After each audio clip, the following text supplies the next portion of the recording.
वो लुढ़क कर नीचे जा रहा था। इसके अलावा शीशे के टुकड़े से एंडी के सूट में छेद भी हो जाता है, जिससे कि उसकी बची हुई ऑक्सीजन भी लीक होने लगती है। वैसे भी बिना ऑक्सीजन के वो इस प्लेनेट पर सरवाइव नहीं कर पाएगा। सो वो जल्दी से एक रिपेयर किट लेकर अपने सूट को फिर से सील करता है। हालांकि अब तक काफी सारी ऑक्सीजन ऑलरेडी लीक हो चुकी थी, वही पोड में आग लगने से। एंडी जल्दी से अपने बेटे का फेवरेट टॉय साथ लेकर बाहर निकल जाता है।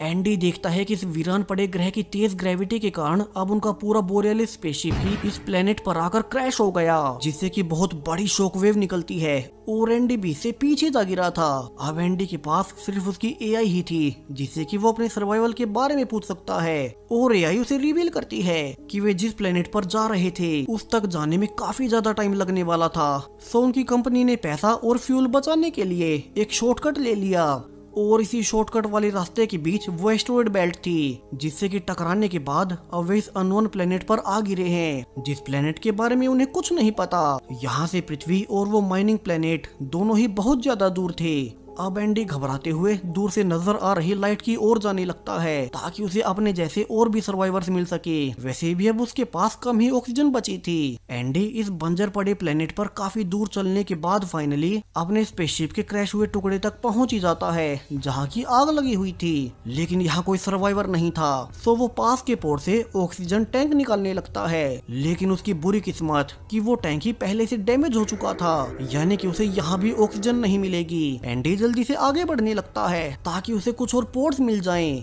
हालांकि इसी बीच उसने ध्यान नहीं दिया।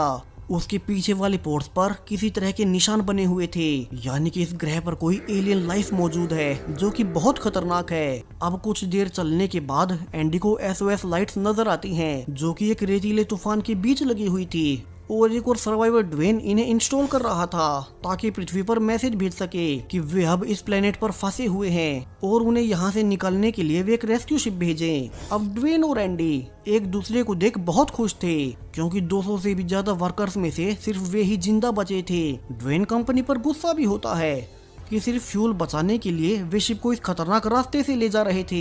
यहाँ ड्वेन ने कम्युनिकेशन डिवाइसेस का इस्तेमाल कर हेल्प मैसेज भेज दिया था, मगर अब उसके अनुसार ये मैसेज सिर्फ पृथ्वी तक पहुंचने में ही 8 महीने लग जाएंगे और वहां से रेस्क्यू शिप आने में इससे भी ज्यादा 1.5 साल लगेंगे। यानी कि उन्हें कैसे भी करके अब 2 सालों तक इसी ग्रह पर सरवाइव करना होगा। अब ये सुनकर तो एंडी बुरी तरह से डर जाता है, क्योंकि वे तब तक यहाँ सरवाइव कैसे करेंगे, ऑक्सीजन से लेकर खाने पीने तक वे जिएंगे कैसे। लेकिन ड्वेन उसे अच्छी खबर भी देता है कि चूंकि बाकी सब मर चुके होंगे तो उन्हें बस अपने